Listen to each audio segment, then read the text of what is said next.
as students were deeply inspired. We started attending nonviolent workshops where we studied the way of peace, the way of love, the way of nonviolence.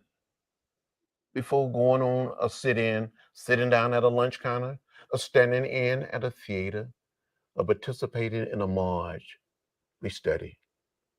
We became trained to be orderly, to be peaceful, not to fight, but to stand up, and to speak out for what we believe in. You'll be sitting there in an orderly, peaceful, non-violent fashion, waiting to be served at a lunch counter, and someone would come up and spit on us, or put a lighted cigarette out in our hair, or down our backs, pour hot water, hot coffee on us, and they would beat us, and we would get up and get back on the lunch counter stool. As a participant in the movement during the 60s, I was arrested 40 times, beaten, left bloody during the Freedom Rise in 1961. Not just once, but twice, in Rock Hill, South Carolina, and later in Montgomery, Alabama. During the march from Selma to Montgomery, when we were marching for the right to vote, for the right of all of our citizens to become participants in the democratic process, I was beaten on the Edmund Pettus Bridge, crossing the Alabama River in Selma. I had a concussion on the bridge. I thought I saw death. I thought I was going to die. But somehow, in some way, I lived to see the Voting Rights Act pass and see President Johnson sign it into law. I've seen friends of mine, people that I knew, killed. I knew the family of the 4 little girls that were killed in the church in Birmingham. But through it all, I never became bitter or hostile. And today, all this many years later, I don't have any hate or ill feeling toward any of the people that beat us, had us arrested and jailed us, or the people who threw the bomb or fired the shots. I still believe in a society where we can live together as brothers and sisters. Talking about politics coming from a view of the streets, you know what I'm saying, dog? We're not coming from professional view. We're not lawyers, none of that shit that's on TV, you know what I'm saying? We come straight from the hood. The hood view, you know? The undisputed leader of the voting rights. We don't know who Clarence Thompson represents. Sitting on the Supreme Court, sitting on a bench, smelling like cocoa butter. 4, 3, 2, 5. We live. All the way. Welcome to Hoodview Politics, where we go into deep, detailed dive into the politics. Deep. You know what I'm saying? I'm Rabbit Jones. I'm Tony, the #1 soul brother. And this is HVP. Yeah, we welcome y'all to some Friday night heat. As usual, we sneak in. We early night, Tuesday nights, and then we might sneak in another night. You know what I'm saying? We the booty call of podcasting. Exactly. Never know when we gonna pop up and get in that ass. That's the goddamn show. You feel me? Hoodview. Man, there's a lot going on though with politics. Yeah, but you know, and it's a good thing. I'm glad you started off with that John Lewis night too, because you know, John Lewis, the United States Postal Service is putting out a John Lewis stamp. You know, I might have to send out some letters. You know, so I had an excuse to go pick me up some stamps. Exactly. Now, there's a lot of things he said in that joint, right? Like, for example, getting spit on, people putting their cigarettes cigarette out on your head, bro. People don't be, man. I don't know, man. Just black people don't really understand what really was going on, bro. You know what I'm saying? It's like that's why people like him and people that lived in that time and fought back. I got motherfucking much respect for these motherfuckers. Well, you gotta realize something about what's going on today, because us being the age that we are, and you know, we grew up in a time that was right after the civil rights movements. You know, I was born in 1970, so that's 2 years after Martin Luther King was killed, and so we had our parents and grandparents for sure lived through that time, so we got firsthand knowledge of what went on. You know what I'm saying? I remember my grandfather telling me about a incident he had with Klan members. They threw a banana at him, and they took everything my uncles and them had to keep him from busting a cap in his ass. So you know what I'm saying? So I got them stories, you know, and I got that information firsthand. But you know, a lot of these youngins today, especially in school, a lot of them been whitewashed. And you know, they trying to take it out. They try to take the books out that teach it. They trying not to, you know, they're trying to only teach Black history during February. You know what I'm saying? And then they whitewash that. They water that down. So you know, they trying to rewrite history, so to speak. You know what I'm saying? And they want to get rid of what the parts they don't want to emphasize. You know what I'm saying? So it's called some theory they got going on. You know, they got that critical race theory. Critical race theory. That's some bullshit. And so critical race theory. Now, to me, off the surface, that's just something where the community is trying to erase, like their child is going through elementary, right? Mm-hmm. They're trying to erase what they hearing and seeing about slavery. And that's tough with that. Critical race theory, that's what they doing. They don't want you to put in anything that had nothing to do with maybe Martin Luther King, maybe. Oh, they're trying to erase that too. I mean, they're trying to not teach about Martin Luther King and Malcolm X and Medgar Evers and Rosa Parks and Angela Davis and so on and so on and so on and so forth. It is so many, you know, there's so many of our Black heroes, and you know, that died in the struggle, and like John Lewis did. You know, John Lewis had his head split open. He damn near killed on the Edmund Pettus Bridge. So, you know, they trying to, for whatever reason, you know, they try to erase history. They trying to erase what they don't want taught or what they don't want known. And they trying to forget. Yeah. And they trying to, you know, change, you know, what they can and erase, you know, what they don't want out there. But look. Yeah, that's not a good thing as far as Black people concerned, because we need that history in our because culture. Sometimes, look, especially with John Lewis and people like that, it's a real serious thing that what they went through were. Yeah. I don't even think this culture today, if we was to go through it today, they had been unbuckled. Nobody would be doing the things that people would stood up for back then, like the lunch joints, all the picketing and shit. It's like they wouldn't have done none of this. Got spit on and all that shit, man. I just don't see this generation being as tough as these motherfuckers. This generation doesn't think that the civil rights movement applies to them. And it applies to them more than ever. Because the rights that they are trying to take, and we sit here and we go with this every week. Every week. How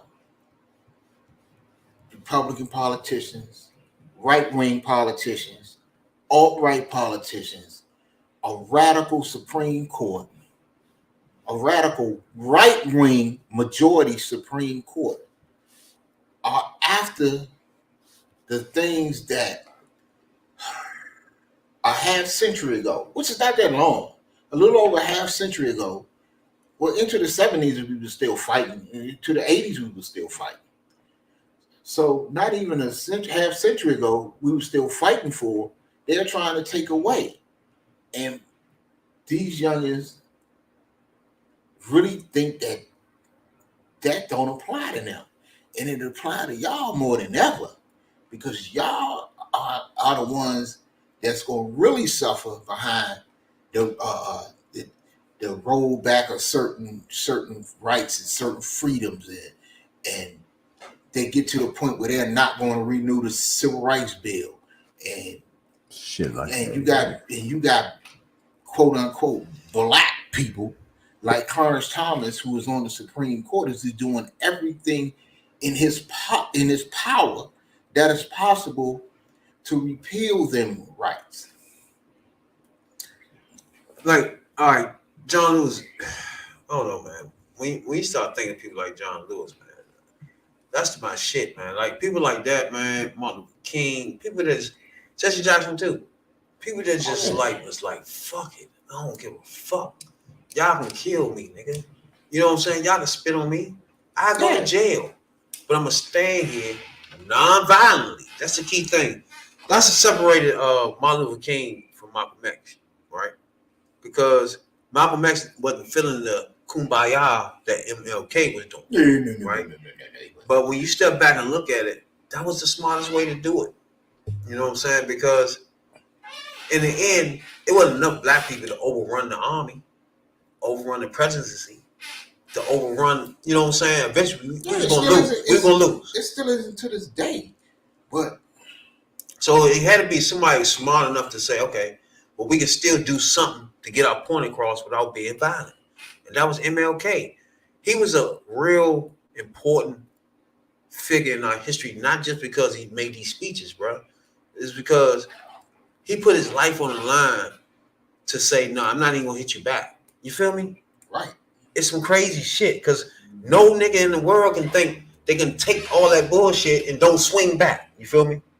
Shit, I ain't. So you gotta give him a lot of credit for taking all the punishment. And there was a separate character. Some people saying we gotta bust these motherfuckers whole head off. You know what I'm saying? And some motherfuckers like, I'm going with MLK, we just gonna march. You feel me? Right. It's just like he was just the smartest person at the time because we couldn't win that fight like that. But see, the thing about what it might have took longer. People have should realize and have to realize about Martin Luther King and the people that march with King, and even though they went about their protests in a nonviolent way, but that didn't stop violence from coming to them. You know, Martin Luther King was stabbed and almost died. He was stabbed by a black woman. And it was to the point that when she stabbed him at, if he'd have coughed, he'd have died. That's by a black woman. Yeah. And we are seeing the images of the dogs, the fire hoses, the beatings with the batons, and all this other stuff, and we know about the lynchings and so on and so forth. Critical race theory is an intellectual approach to looking at U.S. society with a belief that racism is the core of the law and institution. Critical race theorists base their thinking on a few important observations. And the first one is racism is a social construct that doesn't have anything to do with biological differences among people, including differences in intelligence or physical ability. This became, I don't know, man, this human, they call it after the Human Genome Project. I don't know what that is. See, it's a lot going on under everybody knows what black people know. But they write in one thing. racism is not biological. Mhm. Racism is taught. Racism is handed down. True. Racism is a choice. You know, you have a choice. You have a choice to either look, I'm a get to know this person. I'm a get to know this person and let this person get to know me. I'm gonna be friends with this person. You got a choice of who you want to be friends with or not. And it just says you got a choice of who you want to hate for whatever reason. I just want to hate this mofo because I don't like his hairstyle or whatever. That's your choice. So for whatever reason you don't like a person, that's on you.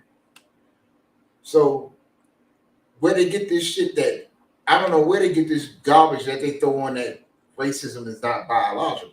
It's not biological. It's taught. It's handed down from generation to generation. From generation, you got kids. Kids are not born knowing. They only know what they are taught.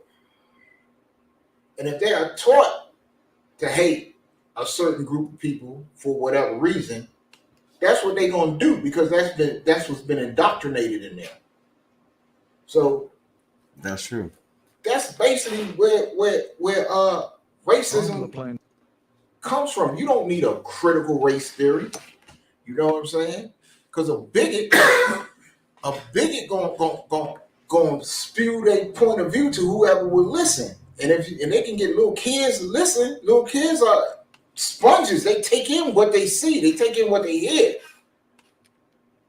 And if what they hear is that nigger ain't shit, and black people are this, that, and the third, and Chinese people do this, that, and the third, and Mexicans are this, that, and the third, they grow up to believe that, and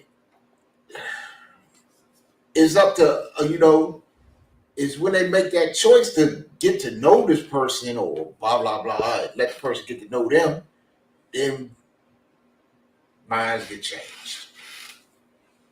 True. That's my opinion. Yeah, but I don't know.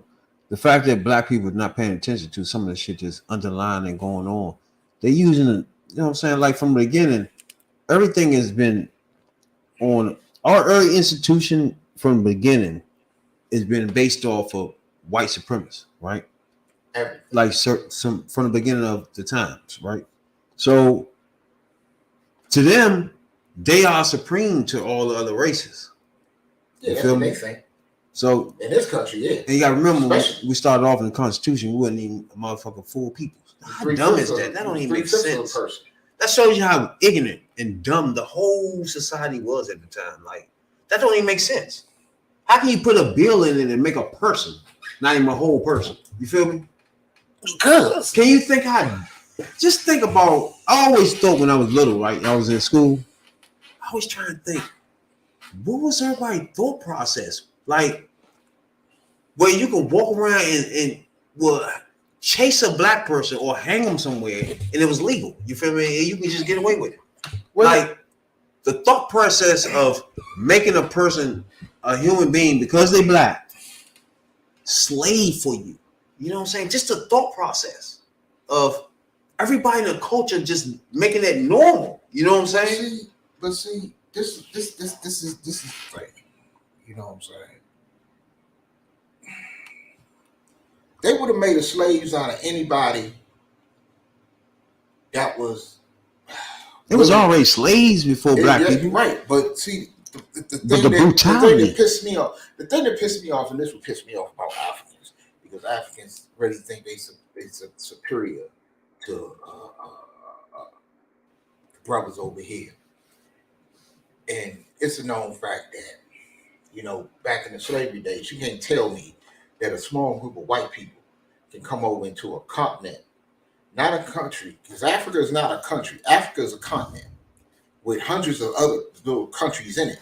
So you can tell me that a little group of white people, Americans or at the time or whatever you want to call them, could come over to this great big continent and just snatch up as many people as they wanted human beings without somebody over there being complicit with it.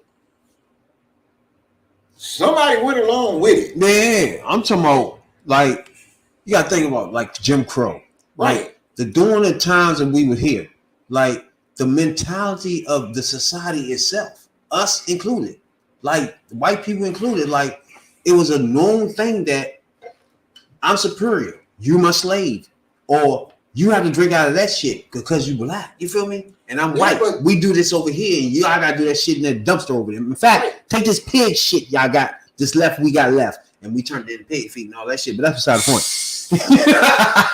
But it's you gotta understand this. when our ancestors were brought to this country, they didn't know anything. As far as what was going over here, you know, they didn't know the history, they didn't know the people, they didn't know the language, they didn't know how to survive. They start most of us from learning. Right. Yeah. So as you know, like you said, they stopped us from learning. As time go on, you know, you had to communicate. So you had to, you know, teach us something, teach our ancestors something to communicate, to say, bale that hay, pick that cotton, clean this house, do this, do that, and the third. So over time, our ancestors learned. They learned the language, they learned this, they learned everything. Yeah, they couldn't hold it back for so many centuries. You can't hold that back. And the one thing you couldn't stop them from doing, you couldn't stop them from fucking. So as at the whole time, you was just getting more and more and more brothers and more sisters, which, you know what I'm saying, which we got to this day. So, man, shouts out to John Lewis, man. They gave him a nice little stamp out that thing. You know what I'm saying, dog? So they plan. It's well deserved too. Yeah. So basically, their plan was back. The plan back there was bound to, over time, it was bound to backfire. But our brothers and sisters today, y'all gotta pick up a book. I mean, y'all can sit there every week. Y'all can run down what's happening on Black Ink and Love and Hip Hop, and y'all can get into all these people and that's putting their lives out there in public, and know what the Kardashians doing. But look, the same way y'all up on that, y'all gotta get up on y'all history. Y'all gotta get up on what is going on in politics, what's going on in state houses and on Capitol Hill and the White House. These are things y'all must know, because their plan is to keep y'all ignorant, to keep us ignorant. That's what they want. And as long as we stay ignorant to the fact of what they doing, they can do what they want. And with no resistance. Come on, you better than that.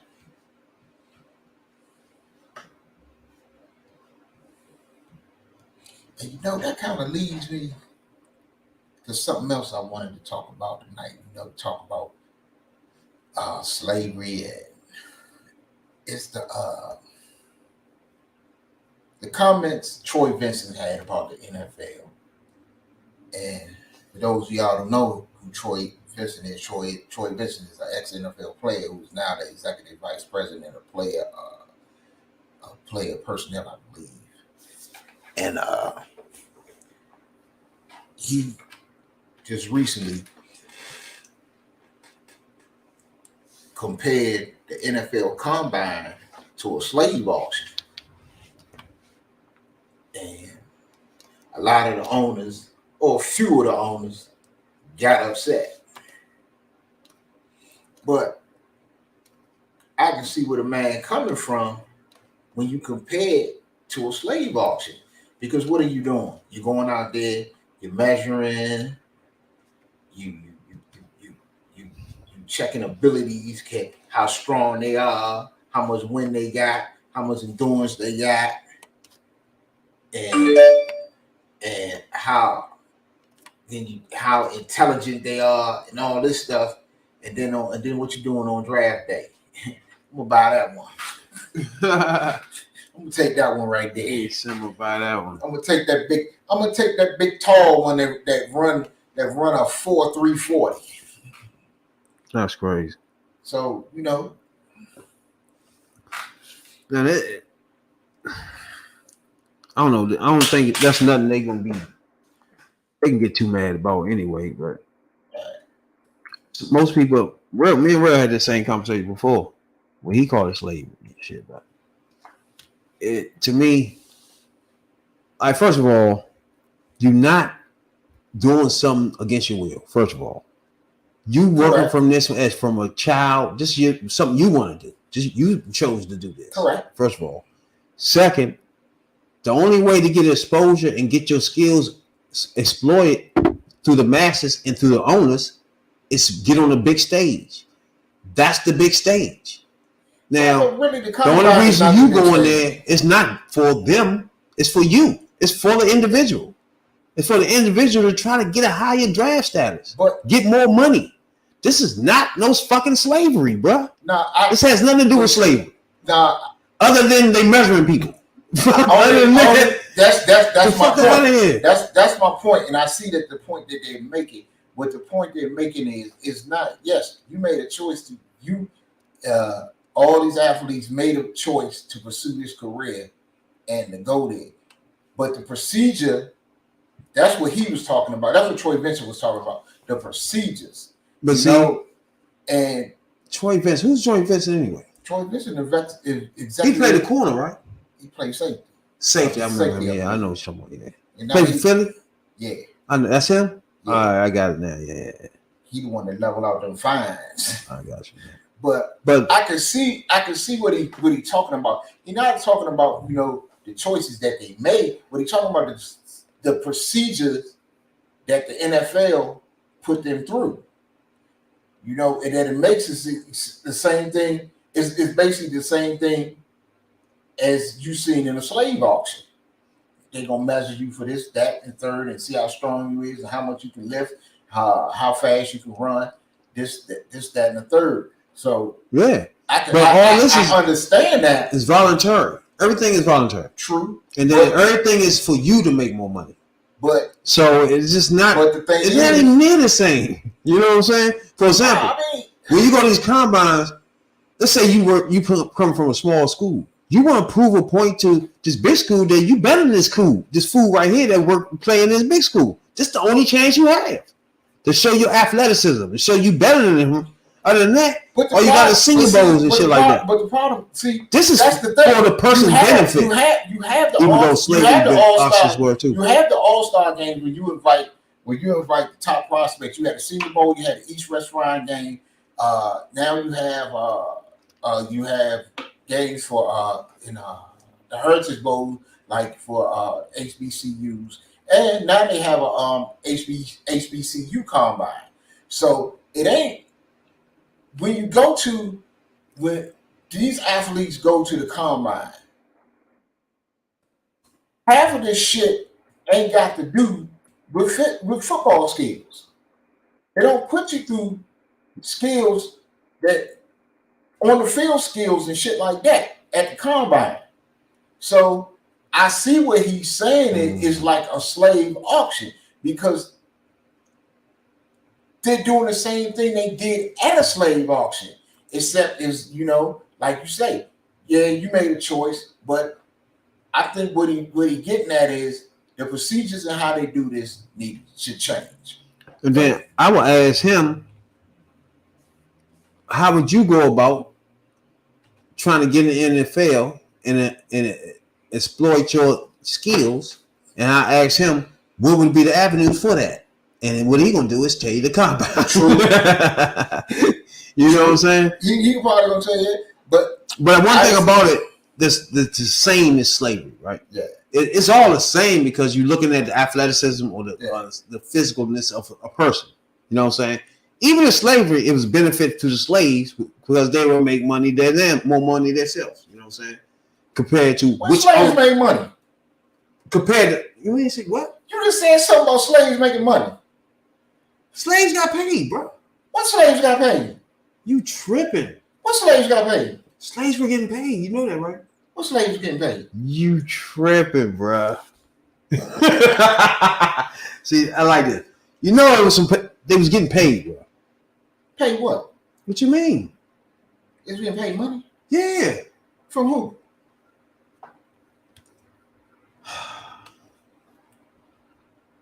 For example, when it came to the South, they paid them. They paid them kibbles and bits, but they was paid. It was a job. That's why they got people from the army to go there. They was getting paid, bro. How is slavery a job? Okay, that's what I'm trying to tell you. The mentality of America. Wait a minute. At the time, man, you see what I'm saying? When did slaves?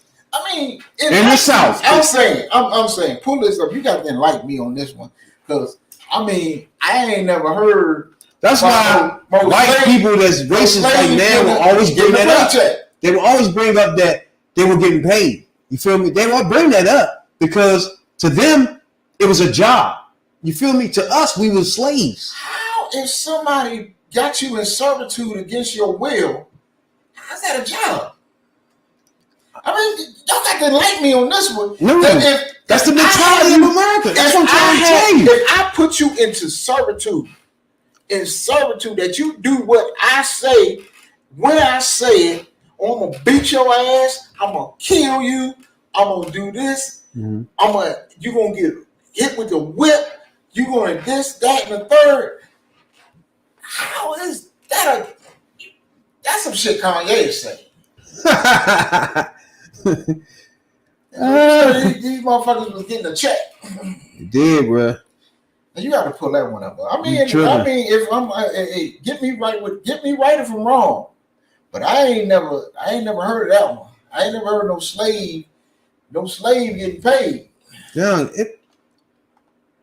that's why I say this is important. That's why I like doing this podcast, bro.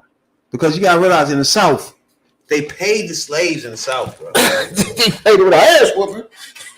That's true, but it's hard to explain. I mean, you got this. It's hard to explain, but they got paid. Like I say, you got to enlighten me on this one.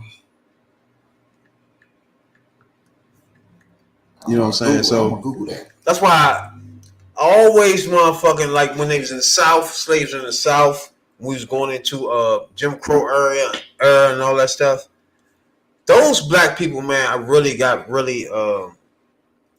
got really big respect for these black people, bro, because we talking about living in an era where you were shit and the society don't give a fuck about you.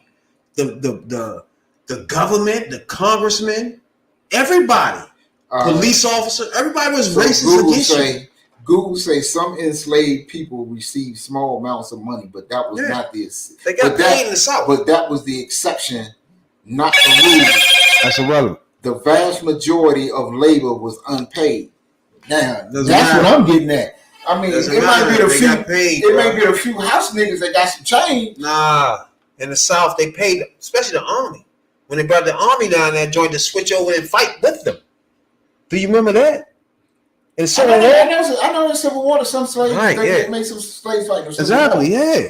Slaves were going there to get money because that was our only job, bro. Do you understand how that's why the plight of black people is tougher in America. I was trying to tell Cap this shit last week. Our plight in America was way different from any black people going through any other country, bro. They gave these motherfuckers 80 cents a day. They got paid. To us, it's like nothing because you're getting your ass whooped and all that, but for them to get it that shit don't count because to make it go past that's probably 2%. That's beside the point. 2%. They had to make it go above the bottom level of the law in the South, where something had to be paid. Them slaves in the field wasn't getting no money. Regardless, it was some slaves who got paid picking cotton and picking tobacco. That's why some motherfucking racists that live in the South will always be fighting back at you with saying, "Oh, them weren't slaves; they worked." That's what they look at it as. You know that, bro? I think you know it now. That's because they demented. It doesn't matter. We look at it different from white people in the South that grew up like if you had a slave like that nigga Samuel L. Jackson played on Django, Django. I can believe. I can believe he might have got his little 80 cents a day. Somebody like that, you know, they gave him a little. It's some slaves to get around. After a while, some slaves would get some expertise. But ain't no normal. You gotta pay for it, bro. They was getting their shit beat out of them. That you getting some change for it. You know what I'm saying? Nah, that's some garbage. You gotta realize that did happen. There. Look, you had, like I said, you had house niggas that was snitching on the other slaves. House niggas ain't get paid. They was living good. Other than the ass, they just wouldn't get the ass whoopings. The slave, y'all's a boy. Yeah, you tried to run away last night. Yes, master. Yes, sir, master. Yes, sir, master. I'm with you. I'll go out there and bust up the shift roll. Yeah, come on. Yeah, that was what's his name on Django. He might have got some change from Django, but come on, you know them film niggas wasn't getting shit. Especially during it was a lot of incidents where he was getting paid. You know what I'm saying? So maybe one podcast we'll go back and go deeper detail. Yeah, you got to go deeper because it happened. You just look up and said it happened. I believe it. I read it. But we're gonna go into a deeper detail where it happened and why it happened. I believe because I don't think no different slave was getting paid for nothing different than the hard labor they was doing. You probably, like I said, you probably had slaves that were snitches. You had slaves that was going up and beyond. It was house Negroes. It was kissing mad ass. Yeah, but it was something getting paid though. But it was something that the master bought up. The master. That's how some of them niggas got rich and left and got their own land and stuff, bro. They was getting paid. You can't just be getting the ass whooping all the time and don't accumulate no money. Man, you gotta most of them was like chicken jaws. Some niggas save their money to little bit shit they got, bro. But most of them was like chicken jaws. See, Chicken George had to go up north and get his money, and then came back and got his wife and his kids. And some of them just accepted the bread they got and saved it, and then rolled the fuck out when they got a chance, bro. Yeah, they get the Underground Railroad. Fuck you talking about? They gave him 80 cents and 80 cents a week and shit, and then. Where was they going? They wasn't letting them go out. They wasn't going out on the town with it. You know, you still gonna take your ass back up in there and you gonna clean this house and you going back up in there share with the rest of them slaves. That's true. So, but you still got your money. You saved it, and you about to lead this bitch soon as chance you get. Yeah. What you talking about? Shit. And then they gonna sit them. What's my girl name? As soon as she ring that bell, Underground Railroad, here we come, my nigga. I got my money stashed. Let's go. You know what I'm saying, dog? You never know when that day when my baby comes. You know Harriet Tubman's going to be up here tonight. You know? They say she coming. She said, "Oh wait, no Harriet. Let's get our money together." Fuck wrong with you? Boy, our life was crazy, boy. Just imagine that shit. Floyd just living the life of a motherfucker that on the run. Black people was on the run since we been here, bro. On the run. Then we had motherfuckers running around with hoods on, acting like they the second police, whooping our ass. Fuck wrong with you, bro? There's a lot going on back there, bro. But now, it's about to be a change of guard in the Congress. Now, everybody know. We just had the votes in November. Congress is going to change in January. But we did a few things. And a lot of bills are flying past here under y'all radar. You know what I'm saying? Before Republicans take over the Congress. You know what I'm saying? So, Nancy Pelosi is now stepped down. She is not pursuing to be the Speaker of the House no more. She don't want to be the leader no more. As we talked to you a couple of podcasts before, we pointed out to you that the next leader might be a black speaker. It is. Keep that in mind, black peoples. So she's stepping aside to make room for a black man who is taking over her spot. But I want to know what you think about Nancy Pelosi, though. Nancy Pelosi did a lot of good. She did a lot of stuff and got a lot of things accomplished in her career. As I think she had 2 terms as speaker. Mm-hmm. And I mean, she just realized, it's her time. You know, it's time to pass it on. You know, especially with the things that's been going on. And, you know, a lot of heat came her way to the point that motherfucker broke up in her house and beat her husband half to death. I think that's the motivation for her stepping aside. That and the fact of the matter that he really came up there looking for her. He was gonna he was gonna beat her ass to death. Twice. They done been to her house and been to Congress looking for her, bro. I I think Nancy got a lot left in the tank, but I think it got to the point that the attacks on her and the personal attacks on her and the attacks on and the targeting of her and her family, it just got to the point where she, it's just not worth it no more. And that's a damn shame though, because you can disagree with her politics, you can disagree with her stand on things, but it's getting to the point that people are out to kill this woman. That's crazy too. They out to kill this woman, and damn near killed her husband. And Republicans made a joke about it, and they joked about it. That's the shit that's really.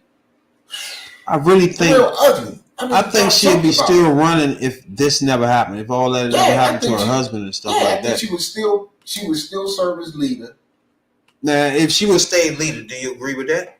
Would you like her to continue to be the leader? Yeah, if she wanted to, because she did a good job as leader. She was a good Democratic leader of the House, Speaker of the House, and Republican. When she was Republican, I said Republican. When she was Democratic minority leader, she was a good leader. She got a lot of people elected too. She was good for the party. But the fact of the matter is, the other side know how good she was for the party, how good she was for the country, and what a good job she did. And that's what if she was doing fucked up shit, they wouldn't be coming at her like they was coming at her, and they wouldn't be out to get to hang her, basically. That's true. Now, what's that motherfucker name? The orange motherfucker. Before the orange demon came, it was another orange motherfucker. He was a speaker. Oh, you talking about you talking about Boehner. Boehner. He go to crying, talking about how his daughters admire her and stuff. See, this is what I don't like. It's like when the country needs you to work with her, bitch ass nigga, you want to take the money from the Republicans and don't work with her. You feel me? Then after that, you gonna say how much I admire you. Like, get the fuck out of here, bro. You fucked our life up for a decade, just because you want to fight her and shit. See, fuck wrong with y'all? This especially when we get into these type of politics, that is where a deep dive is required, because the shit like that's going on now today in politics, and the politics that we have with is one side against the other, and it ain't no middle ground. That shit came from Newt Gingrich.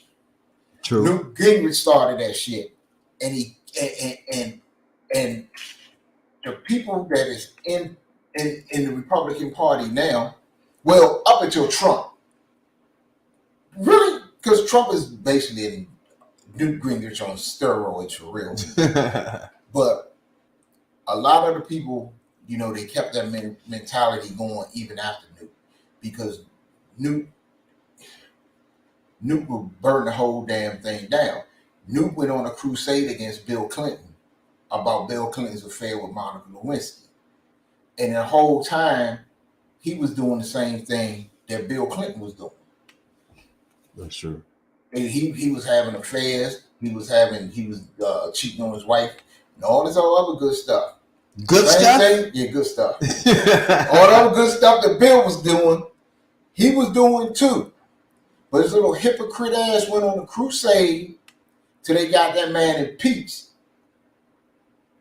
over a sexual affair. It wasn't no wrongdoing in the government. He cheated on his wife. True. Which that should have came down if it was put out there. It was put out there. But that was a situation that should have been handled between Bill and Hillary. What Newt Gingrich did was garbage, and therefore to come out that his hypocrite ass was involved in the same kind of activities that he condemned another man for, and went on a crusade that he was holier than thou.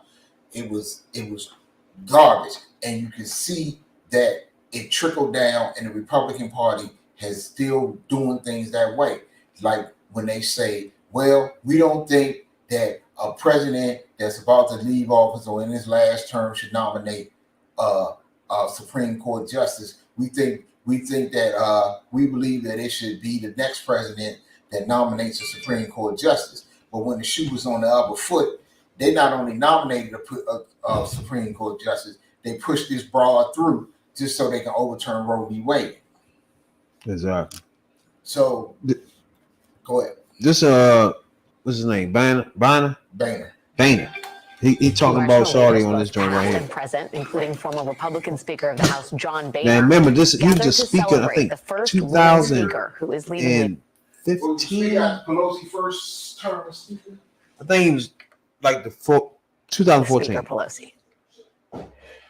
Madam Speaker, you and I have disagreed politically on many things over the years, but we were never disagreeable to each other. Madam Speaker, I have to say, my girls told me, tell the Speaker how much we admire her. You've been incredibly effective as the leader of your caucus. You know, the younger generation today has a saying, game recognizes game. Now that is a former Republican Speaker of the House. Now, hold on, man. See, this what disturbs me about them fools. Like, you're the speaker. You admire her? Why you don't admire her when it's time to vote for shit like get the guns out the fucking streets? You know what I'm saying, dog? Because why is she the worst person in the world when it's time to do that?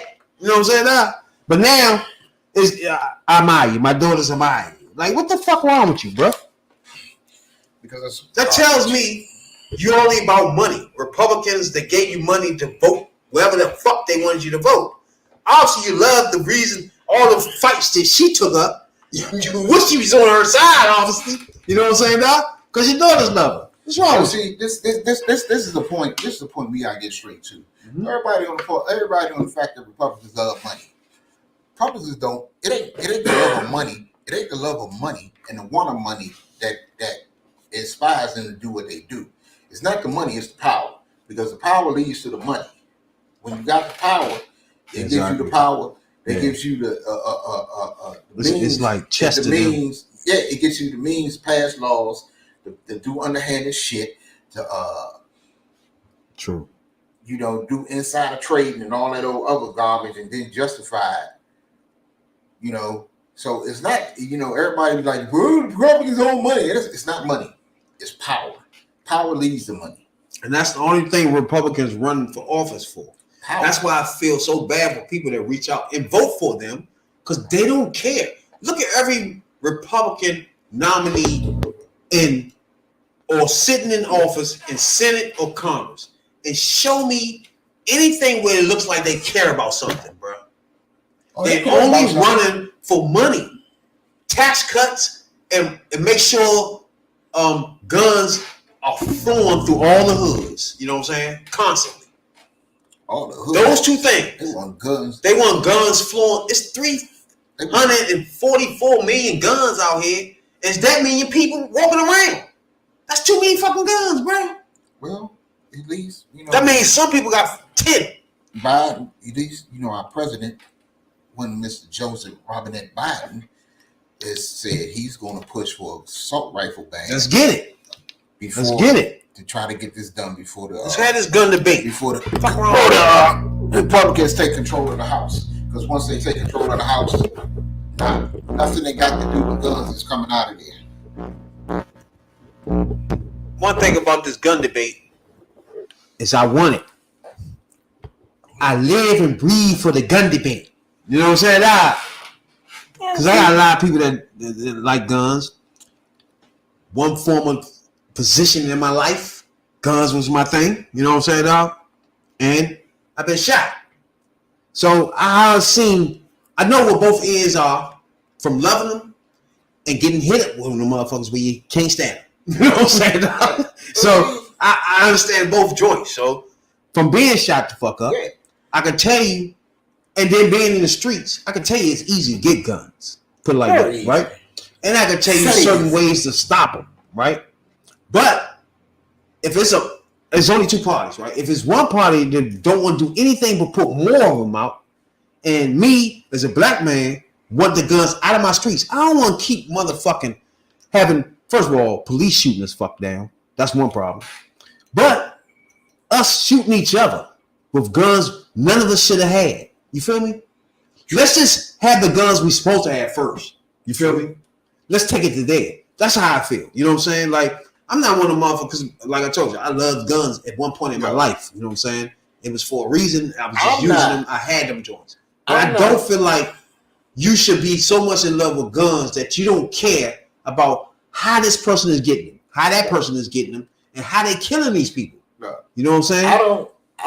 I'm me personally, I'm not against the Second Amendment at all. Actually, I'm for it because I think you have a right.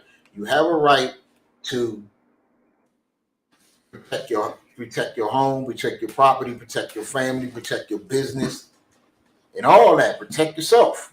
You have that right. You know, if somebody's gonna do anything that has to do with you harm, you should have the right to own the means to pop a cap in that ass. ASAP. Now, but where I do have a problem is all these guns out in the streets. 15 and 16-year-olds should not have guns. Should not have access to guns. They should not be able to just get a gun and just go out here and do what they want. So, all right. So for the people out here that's watching right now that love guns, have plenty of guns and like guns, you know what I'm saying? Have this conversation with us. Talk to us. Have a conversation with us to figure out what's the solution there. Right. If you can have your guns and we can keep them off the streets, what's the solution for that? You feel me? I got plenty of things, ideas. From being in the streets, from collecting guns, from buying guns out the streets. I got plenty of ideas, but I want to know from people that love them so much that get them legally. You feel me? They go through the ways to get them legally and do whatever the fuck they do. Now I'm about to. I want to know: can we have the conversation of how do we get them out of the streets? You feel me?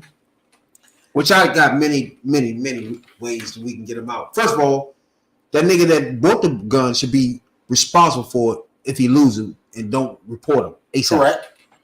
That's one thing right there. This is the problem I have. And this is the me problem here. This is my problem. A lot of you clowns out there that's gun advocates and fake gun advocates and all of this shit and Second Amendment freedom fighters and all that garbage. Half of y'all, most of y'all can go into a store and buy a gun because you never did nothing. You never been out in the streets like that. You ain't never caught a charge. You ain't never been in a position where a motherfucker put a gun in your head. You ain't never been shot. You ain't never been in a position where you had to kill or be killed. But all of a sudden you go get a gun and you feel powerful. And I know for a fact, because I know a lot of people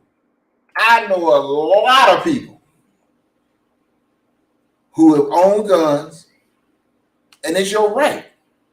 But you ain't never shot shit, and you'll never see shit get shot. You've been a punk all your life.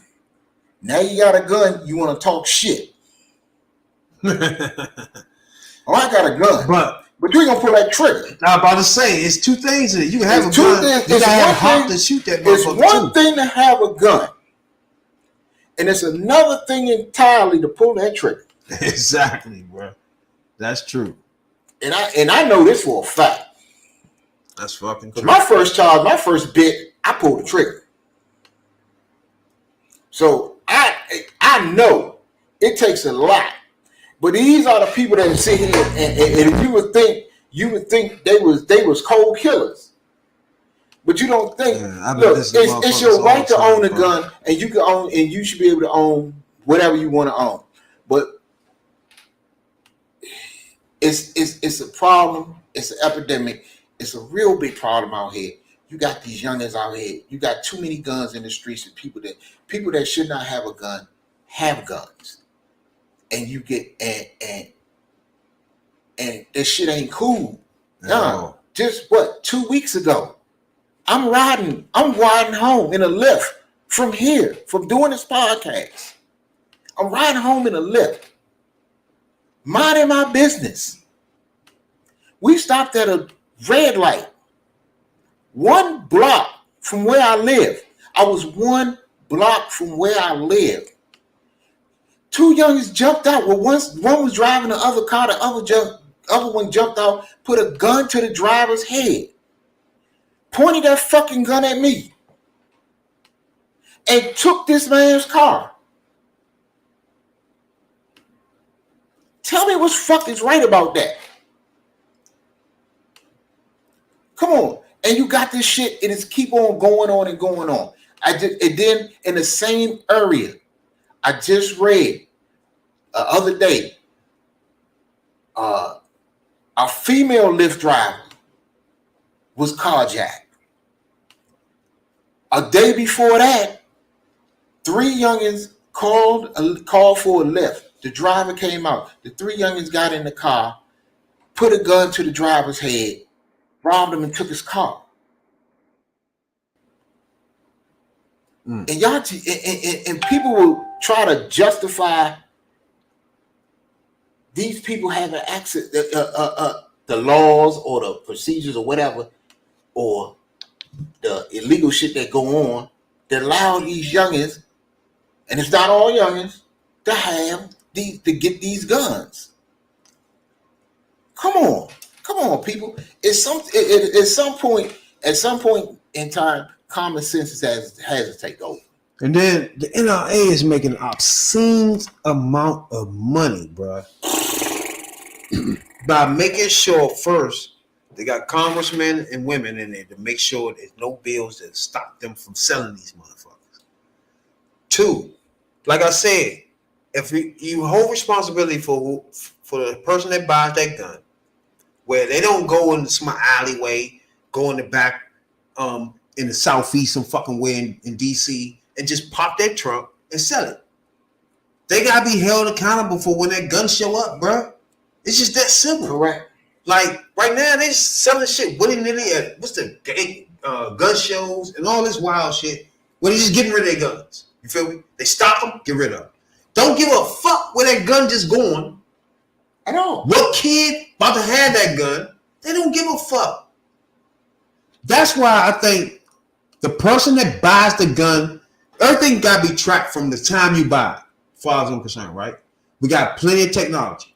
That gun can be tracked. The police department can know where this gun at from the time you buy it to the time you put it. It should be a lock in your house where you stick it in, right?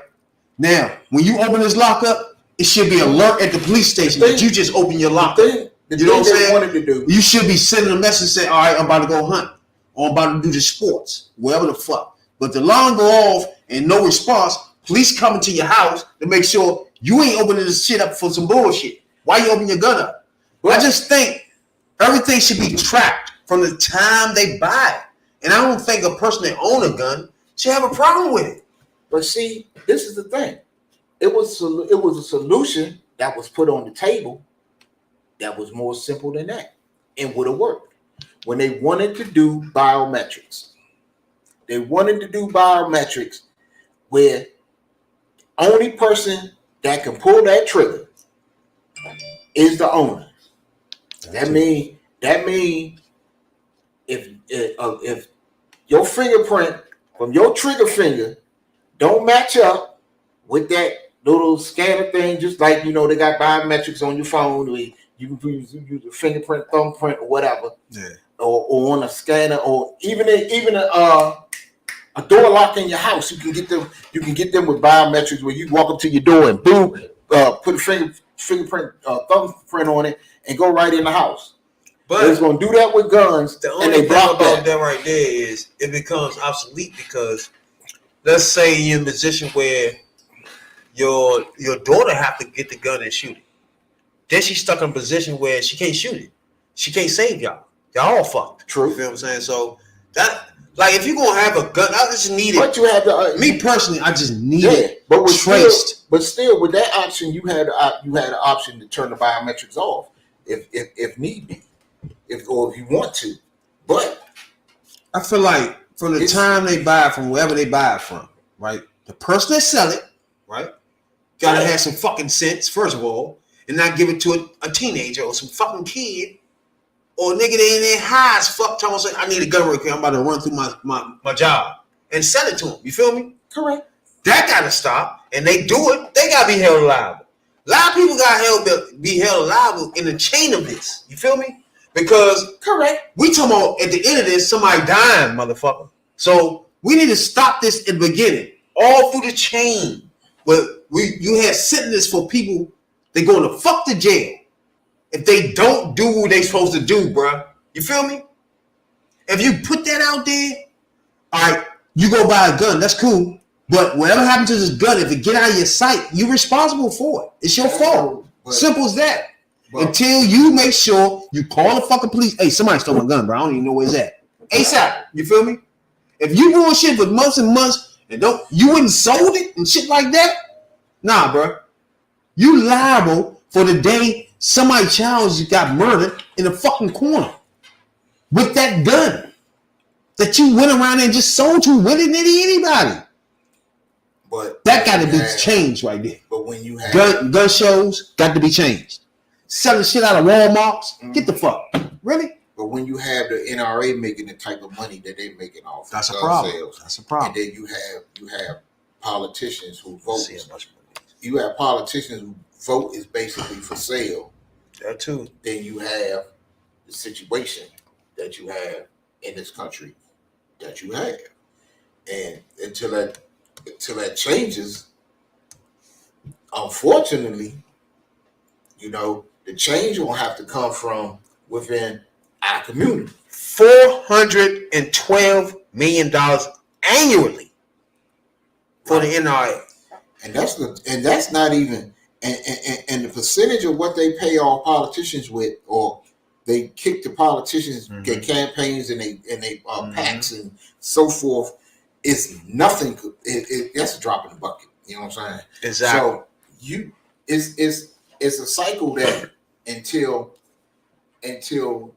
people, all the senators that are backing Marco Rubio, all these clowns that's in the Senate right now, Roy Blunt, that's being paid, Bill Cassidy, Tom Cotton, Pat Toomey, all these fools that's being paid from the NRA right now as we speak, Josh Holloway, $1 million.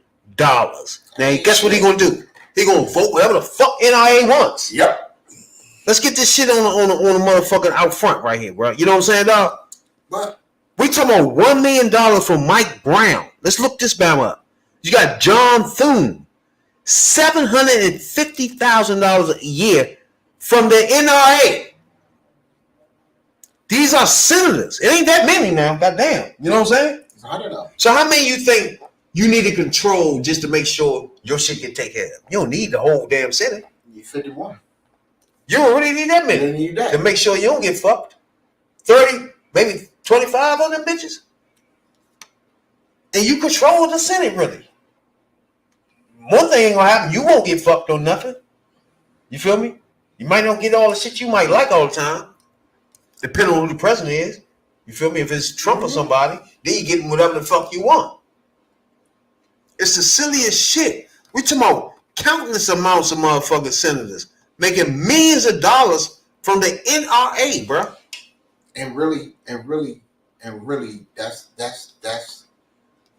not even what they getting, because they're getting shit donations behind the back, because they're getting donations, and you can contribute unlimited amounts of cash to a candidate's PAC. Susan Collins getting bread. Yeah, she's full of shit too. Jane Langford, Tim Scott, bitch ass, getting money from it. I should have known Tim Scott was getting money from the NRA. I should have known that. The only black congressman Republicans have, ain't it?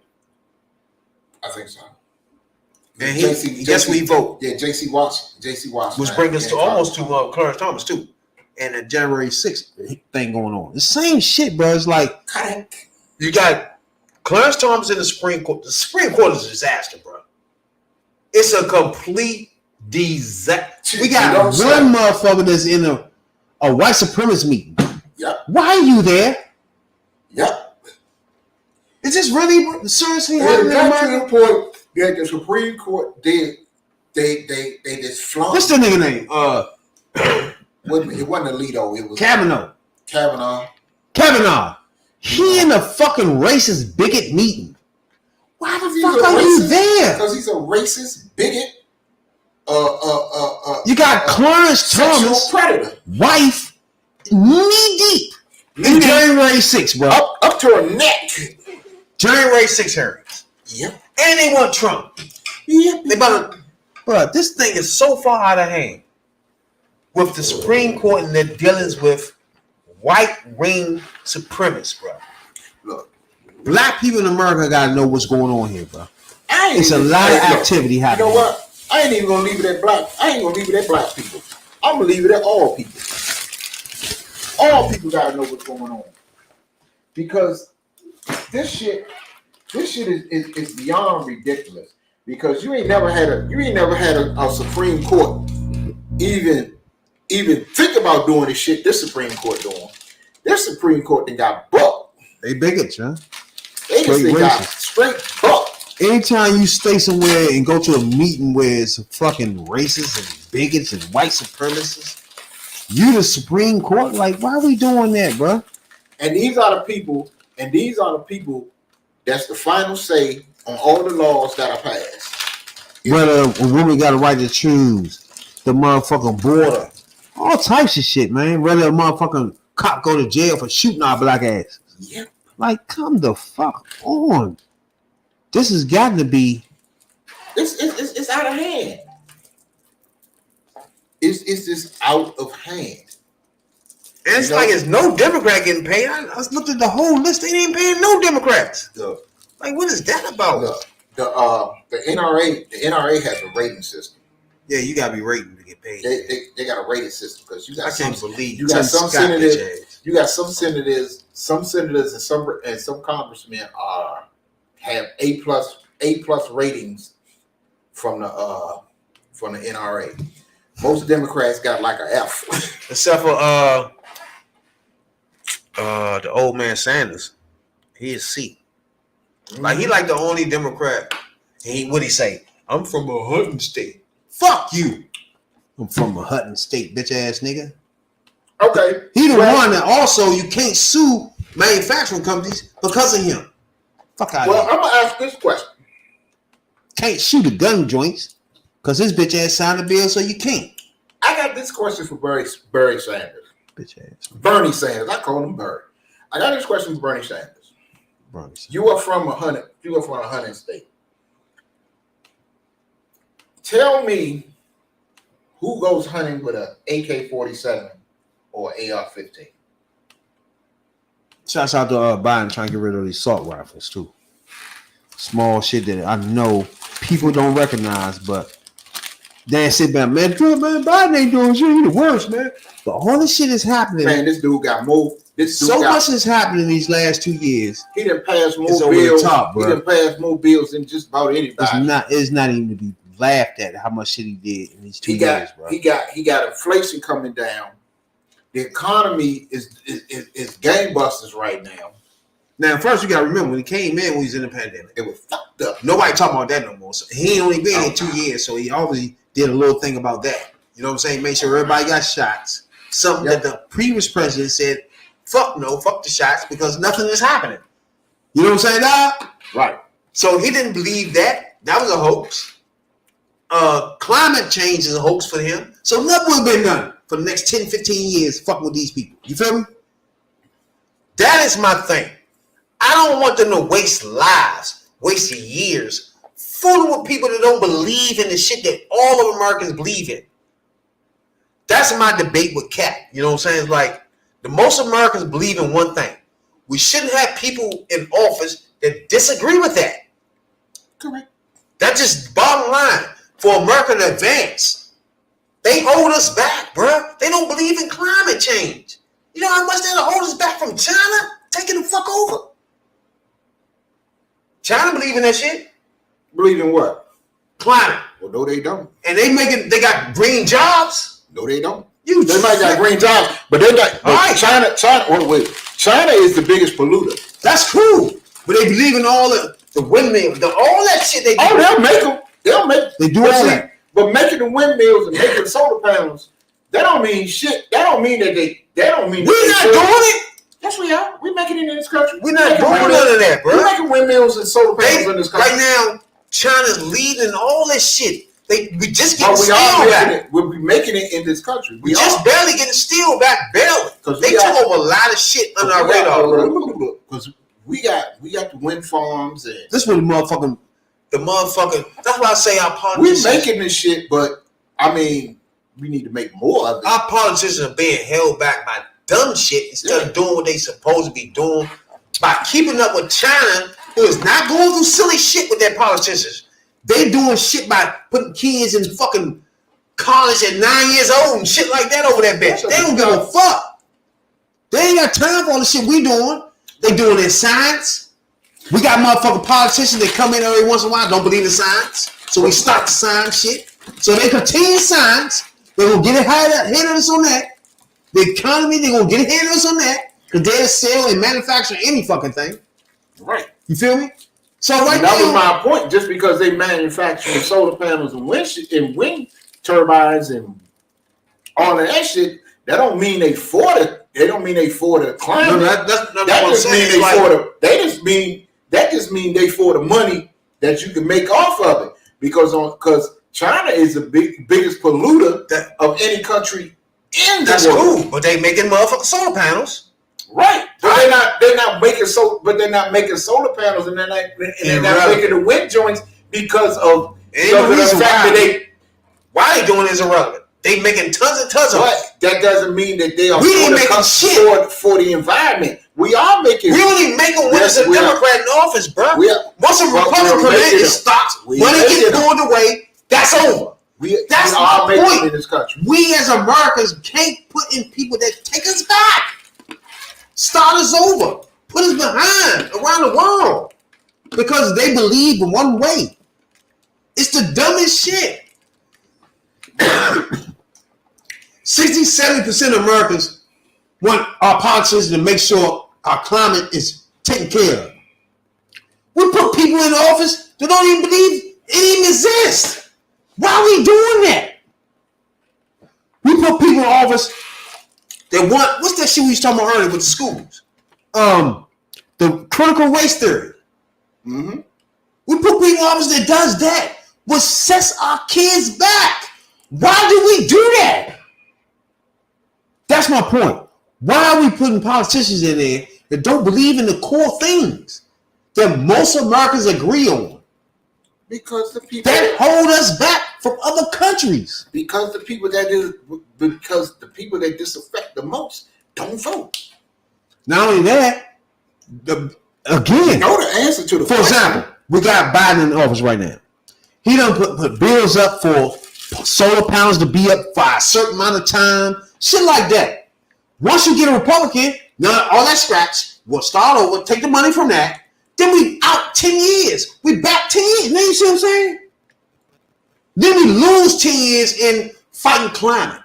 Because now we got a motherfucker boo-boo the fool in there that don't even believe climate change exists. Let me start over again.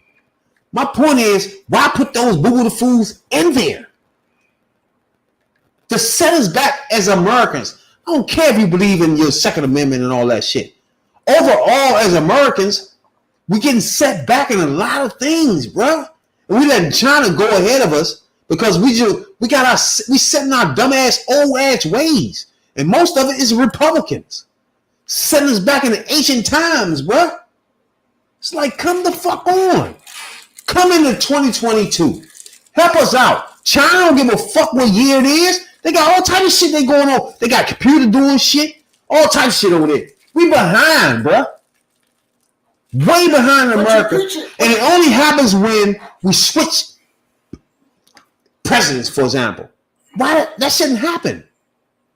Both presidents should agree. Climate need to continue. We need to put money into this. Take care of that. You know what I'm saying? Not one say not. We don't believe in it. Let's start over. It's the silliest shit. But we have guns. Election. We have an election every 4 years, and that's the way the majority of the people in this country decided that they're going to get this country run. And it's tough as fuck. And until the people out here who concerned about climate change, who concerned about social issues and guns and such and such and such. And until they have had enough. What about the border? Or two, yeah, immigration. But until the people look, you go out and vote, I'll go out and vote. We sit here on this podcast and we encourage people to go out and vote. We don't tell them who to vote for. We tell them to go out and make your voice heard. Vote for who you think represents your interest and the way you want this country to be ran. Exactly. Now, and that's my point. We get to the point of the podcast of putting out details, deep dive details, of making sure you informed before you do that. But every 4 years, we have an election, and people choose the way they want this country ran. And you might not agree with it. And if you choose to say, I'm gonna switch to a Republican, we then saying we're gonna cut off all our investment in fighting climate. That's what you say then. So let's say you got a 4-year-old. That's just what they say. Let's say you got a 4-year-old. Now you just erased at least 6 of his years of even trying to fight climate or anything in the water, anything of his life. Then you get a Democrat in there that starts believing in that again. I don't think America should run like that. I think on most topics that concerns our health, like healthcare and shit like that, I think Republicans and Democrats should be on the same page of getting that done ASAP. You know what I'm saying? They get the war shit done, army and all that done ASAP. I think everything that got to do with our everyday life, breathing is important. I don't understand how I get on this podcast every motherfucking week and people don't understand how walking out there and just breathing good air. Like when y'all be seeing people showing their pics on Instagram and China and all that, guess what they got on? Masks. Yep. And they've been having masks on for the last 7-8 years, bro. Long before the pandemic. They can't even see over there. It's so cloudy, bro. And we don't want that shit over here. It's real simple. They can't even breathe without masks on a normal day. Well, come the fuck on. This is real serious. And when you get a Republican and say, this don't even exist. Oh, fuck. Now we gotta wait 4 years to do this again. You know what I'm saying, dog? It's the worst shit. Sit here it's the every week dumbest because shit. we're sitting here every week trying. I hate it. Well, attempted to convince people, look, what you think, what you feel, and your vote matter. If you want, definitely matter. Maybe, look, I always say this. Certain groups of people out here can get things done for their particular group. Because the main reason that they get these things done because they are a voting block. And what I mean by a voting block, that mean when this particular people, the issues, when the issues out there that affect these people, they vote for the candidate whose platform or who they feel will represent and fight for their interests. And not only will they vote for them, but when they get them in office, they make sure that they do what they promise. And we, as black people, as people in the hood, as we as poor people, as we as middle class people, and so on and so forth, we need to make our voices heard. And when we become a voting block, where they say, when we have enough people that vote for what we feel and what we think is right, we will get shit done, even if we lose the election, because the other side will want to try to convince our voting block to vote for them. So they're going to do shit. But if you don't get out here and vote, and you don't make your voice heard, and you don't hold these candidates and the people in office feet to the fire, you ain't going to get shit done. You're going to get what you always got. They're going to blow smoke up your ass, and then as soon as you leave the office, they're going to say F you. That's what they do. ASAP. That's just what they do. Now, before we get out of here, Brittany Griner has left a message out. First time expressing anything since she been free. You know what I'm saying, dog? I think she left it Twitter joint or some shit. When she left a message, so I'm gonna read the joint, matter of fact. As I sit in Russian prison alone with my thoughts and without the protection of my wife, family, friends, Olympic jersey, or any accomplishments. Hold on, is this the joint or just hold on, make sure this is the right one. She just put a joint out today. Yeah. I don't know if that's the old one. That's the one when she says she's going up. She's going back to playing she's going to play again in the WNBA. Yeah, I seen them. Oh, they think about that because you want to have packed houses everywhere she played. So they want that. But that's good though. People need to go out and see her, support her. You know what I'm saying? And because the shit that went on when she got released and the things that were said and all this garbage, that shit wasn't right. Because look, at the end of the day, she's still an American. She's an American citizen, whatever. And you don't want to leave your citizens hanging. Sure, we want to get Paul Whelan out. But if the other side is not willing to or negotiate in good faith to get Paul Whelan out, you still can't leave Brittany Griner and the many, many, many other people that are held in foreign prisons on bullshit ass charges or got bullshit sentences, just because they're Americans. You gotta get them up out of there.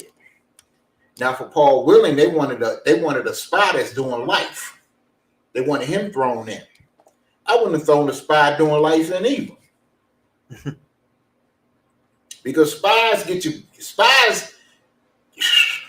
See, an arms dealer is one thing because you can catch him in the act and drop a bomb on his ass. But these spies get your assets killed. These spies fuck with your national security. And you come on. It's some things, some places you gotta draw the line. All right, let me read one of the joints she left. President Biden, you brought me home, and I know you're committed to bringing Paul Whelan and all Americans home too. I will use my platform to do whatever I can to help you. I also encourage everyone that played a part in me bringing me home to continue their efforts to bring all Americans home. Every family deserves to be whole. Now, right there, two things about that right there. By her saying, this is what I was talking about the other day, like, from this point on, Brittany, your life really ain't your life. You know what I'm saying? You really got to dedicate your life now to the cause, be honest with you. Because to vouch for, right now, you're just an NBA player, right? You said, for anybody who knows, she said she's going to go back. She's playing for the Mercury. And I think she's going to have something to say on halftime or something about all the fans and all the players that stood up for her at the time. You know what I'm saying? So that's going to be some tight shit. Yeah. But I just think overall, this thing right here, she should use her platform this point on. Not even about people stuck on overseas enough. Her platform, she's a black female and LBGQ. That. All over. What is it? LB. Whole lot of that. Yeah, LBGQ. The whole damn alphabet plus. That. And she that, right? So therefore, she gotta, for all these people out there speaking for her, trying to get her out, writing letters, going on Instagram, bruh, you don't know how much you owe America and the people in it. You just don't know, bro. You know what I'm saying? So it ain't no thing where you can come back in and start playing with yourself and smoking weed all day and just run around and not caring to fuck on the beach and saying, fuck, I'm having fun in America. Nah. Your life has really got to be dedicated to a lot of things now. You're an ambassador to a lot of shit now, whether you know it or not, bro. You know what I'm saying, dog? Make your shit No. Nah, yeah, I agree.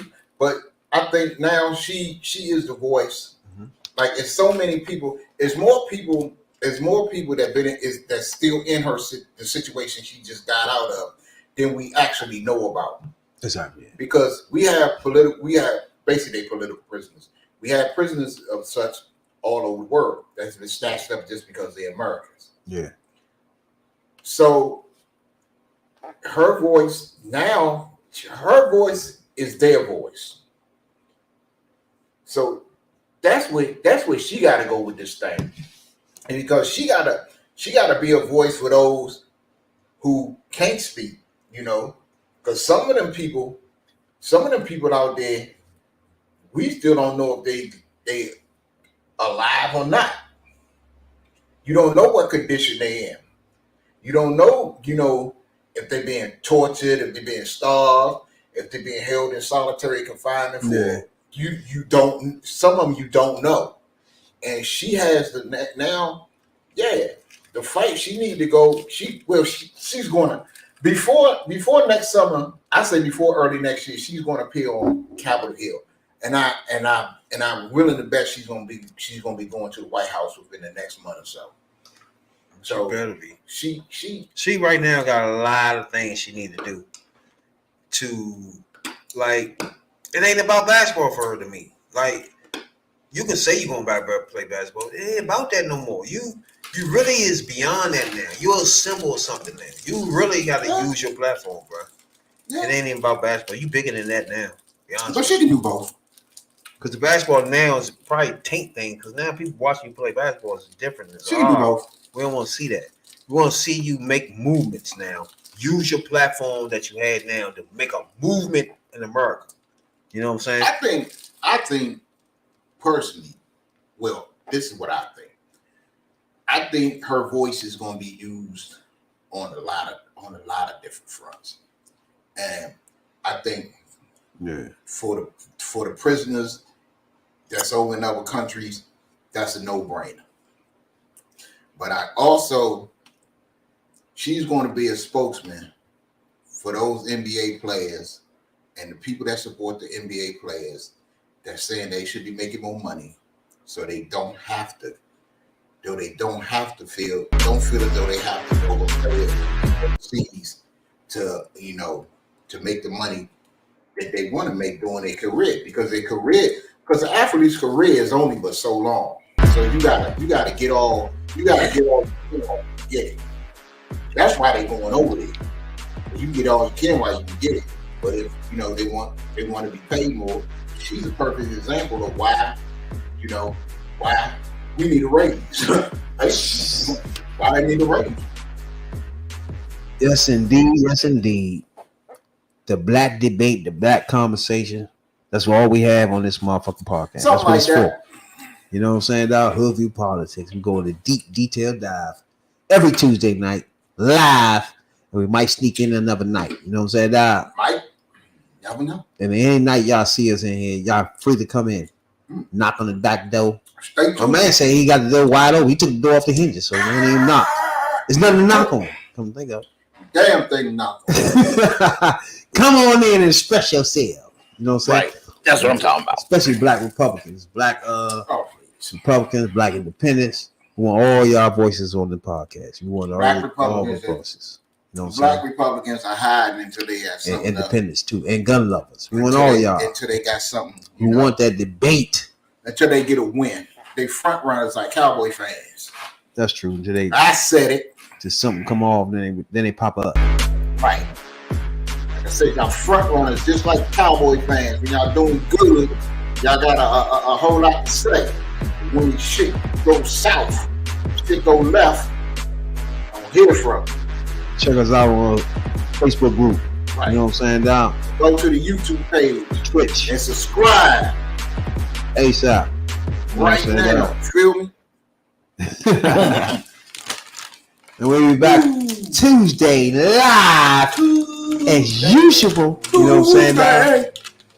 Well, so about the top 5 on this joint Tuesday. Yeah, I was thinking about the top 5. I do too. I was thinking about that yesterday. Hoodview Politics, boy. live, detailed dive. Holla at your boys. Talking about politics coming from a view of the streets, you know what I'm saying, dog? We're not coming from professional view.